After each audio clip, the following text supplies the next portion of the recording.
Just in case you're unaware of my schedule that I've told absolutely no one about, I plan to do a retrospective review every other week and a review of something more current on the week after my retrospective. Right, now that's out of the way, let's start. Not entirely sure who thought it would be a good idea to have this movie written by Stephen Moffat, a man well known for writing plots that only make sense if you've been smoking the same thing he has. I can only presume the rest of the writing staff are just androids designed to nod at everything he says. Although in recent years he has become more well known for backtracking entire story arcs for cheap laughs, disobeying Doctor Who laws that have been around since 1963 because he's not clever enough to surprise you without superseding your expectations by breaking rules for no apparent reason, and of course, as of this pile of trash, working his little heart out to retread the complex character Russell T Davies built up because he wanted to take the story in his own stupid direction. Oh, but don't worry, he also accomplishes everything else he's infamous for in this pile of horse shit, liked only by the most hardcore fans, that would call an episode of Doctor Who brilliant if it featured nothing but the stitching people together scene from The Human Centipede. I did not like this movie at all, for basically all the reasons I just listed actually. The plot makes absolutely no sense, but in a sort of why on earth would anyone write this way, as opposed to it contradicting itself, although there is plenty of that. The amount of Doctor Who rules simply ignored because the writer doesn't like them is astounding. I'll list them in a minute. And of course, the big one being that not only does the resolution tick all of the above boxes, it also ticks the unsatisfying box, and somehow manages to actually go backwards in character development, something I've quite literally never seen before and don't really know how to respond to. Like I said, the plot's a mess. It's divided into two stories, which is shocking. The actual plot that it opens with, which might be the slightest bit interesting, and some stupid pointless plot that the writer squeezed in when he realised his proper plot could be padded any longer, so he just shoved an entirely separate one in the middle. I'm not exaggerating. One moment you're in the middle of one of the Doctor's darkest hours, and the next he's fighting a shape-shifting alien in the middle of the Tudor times, which is not only totally irrelevant, but it's actually left unresolved by the end. I fucking wish I were kidding. It gets quite close to the resolution, but it's almost like the writer just went, right, that's enough, and then all of our characters are just whisked back to the middle of a war and we never see the aliens again. I mean, fucking hell, if you're gonna pad out the runtime, at least be subtle about it. I won't waste too much time on the filler plot. Needless to say, I found it beyond boring, full of plot holes and things that are just plain stupid. I think my favourite examples have to be a Tudor queen being able to trick an advanced alien race into thinking she is their leader, the Doctor marrying said queen because of no reason whatsoever, I mean what happened to not meddling around with time, and the biggie being that three Doctors are brought together at one point, what happened to not interacting with yourself in the past or future, and they are brought together because a time portal opens somehow, bringing them all to the Tudor times for some reason. So with this plot abandoned for no reason at all, we return to the actual plot, which actually has a pretty solid premise. The premise is that the Doctor is in the middle of a great war that he can end by using a very convenient weapon that is all-powerful and very poorly guarded.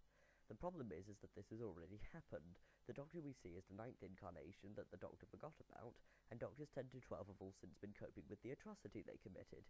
As such, this entire plot seems pointless, as you cannot interfere with your own timeline, and we have already seen what has happened, so it cannot be changed.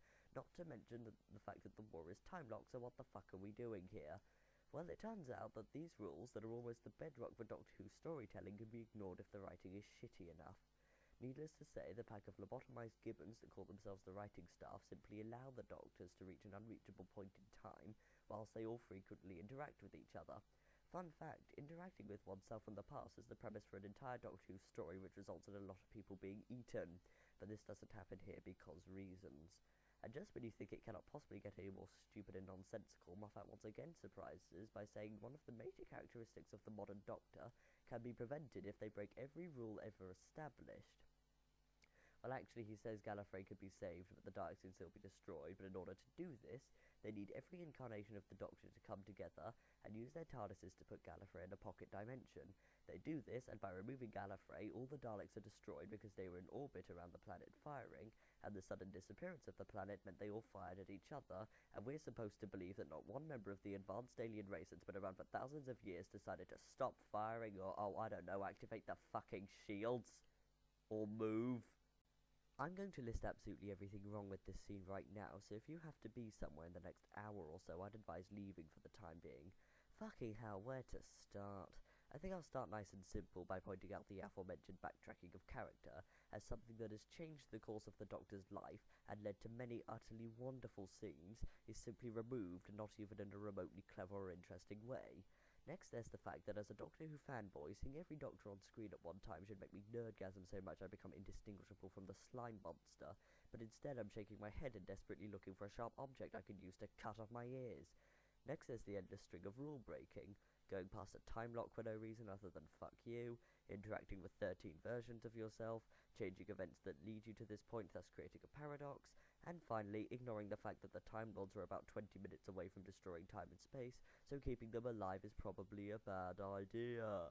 Like paying a man who only writes to give himself a big pat on the back, to write something more anticipated than the second coming of Christ. The Doctor could have saved the Time Lords in the first place, but he didn't because they were now corrupt, so saving them makes absolutely no sense. It couldn't be more obvious that Moffat wants the show to be his and his alone, and he just wants to undo things that have been done that he doesn't like, and I understand that. Really, I do. But he's not only backtracking rules other people have written, he's backtracking rules that he's acknowledged. One episode that he wrote opens with someone changing time and the entire universe collapses in on itself, but in this instance, several hundred events are changed and there are no side effects at all. Okay, I think I'm done. Then the movie makes a futile effort to tidy up the mess it's made by saying the John Hurt Doctor and the 10th Doctor will forget this for no reason at all. There's a futile effort to tug at our heartstrings, as David says his last line, he says chronologically speaking, for no reason. And then the John Hurt Doctor regenerates in his TARDIS, oh that's another change in time. And then quite literally the only good thing in the entire movie happens when Tom Baker shows up to the 11th Doctor, but not as the 4th Doctor. I'm almost positive they got someone else to write that bit, because that is pure genius and fantastic fan service, as not only was he a much-loved Doctor, but him showing up as the same actor playing someone else means you get the fan service without the temporal shenanigan bullshit. Then the Doctor steps through a door and walks into a line with all the other Doctors up until that point in what was a desperate attempt as a tribute, but was actually more or less the writer going, oh yeah, these guys existed, and then it ends, and I search for the nearest priest who can exorcise my TV. Now it's time for my petty little niggles. I have absolutely nothing positive left to say, other than quite possibly I thought using the original opening was a nice touch. So what little things did I not like? Well, I think the biggest is the shoehorning in of Billie Piper and David Tennant. Piper is explained by her saying the words bad wolf, with Moffat hoping the ensuing nerdgasm will make you skip over the fact that this is the only explanation, and it makes no sense. And Tennant is explained by the Doctors running into him for no reason at all, and he tags along and does absolutely fucking nothing. I think the major issue I have with this movie is actually how much it disgraces David Tennant's name. Not only is he given nothing to do and exists purely for the fan service, he's also being written by Stephen Moffat, meaning we are forced to watch the first instance where David Tennant's Doctor is utterly unbearable to watch. He acts like Matt Smith, doing stupid things for a laugh and marrying people left, right and centre, and ultimately he's just written poorly and doesn't act like the 10th Doctor at all. It's disgraceful, and I'm kind of disappointed David even agreed to do this. Everyone had a go at Christopher Eccleston for not being in this, but can you really blame him? Not to mention the fact that David just looks tired and worn out in this. He's not the Doctor anymore. He was done. He left at a good time, but despite the fact it's just not in him anymore, he's being pulled back into the show in the desperate hope his charm could help make the movie less shit. But he just doesn't have the charm anymore. It's like forcing a World War II veteran to fight again even though they're 96 now and haven't got any limbs. It also baffles me how the Gibbons thought David's charm could be recaptured when he's not being written by someone who's the least bit competent. Sorry, that went on for quite a while, didn't it? So what else didn't I like? Well, the dialogue was shitty in places, the opening was kind of rubbish, the Daleks weren't the main villain even though it's the fucking 50th anniversary of Doctor fucking Who. The Daleks are once again ruined further by Moffat's writing, the Zygons are apparently more stupid than whoever appoints head writers for BBC TV shows, the movie is utterly inaccessible to anyone who isn't completely obsessed with Doctor Who. Clara continues to plague our screens and is in it just long enough to be annoying, but not quite long enough for you to start ignoring what she's saying and start focusing on something else entirely, nudge nudge wink wink. And I'm not sure if I can count this as a problem with this movie, but it also sets up easily the worst finale in Doctor Who and indeed TV history. So that's The Day of the Doctor, a plain and simple, badly made film born out of the stone-cold heart of the Doctor Who fan's eternal tormentor that can be thanked only for two things. One, the utterly wonderful Tom Baker cameo, and two, providing me with brilliant justification that I'm going to use in court for the inevitable murder trial I have for killing Stephen Moffat, strangling his children, and sterilizing his wife. Sorry, that was rather over the top, wasn't it? It would be very ignorant of me to assume Stephen Moffat has a wife considering his attitude towards women. Hey guys, thank you so much for watching my rant that I've unironically called a review. When I have more videos, I'd appreciate you checking those out, so please subscribe.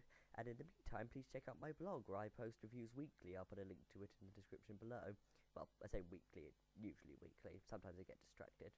There will be more reviews on my blog, as it's far easier to write than it is to make a video, and this channel will have uploads whenever I fucking feel like it, you whiny cunt!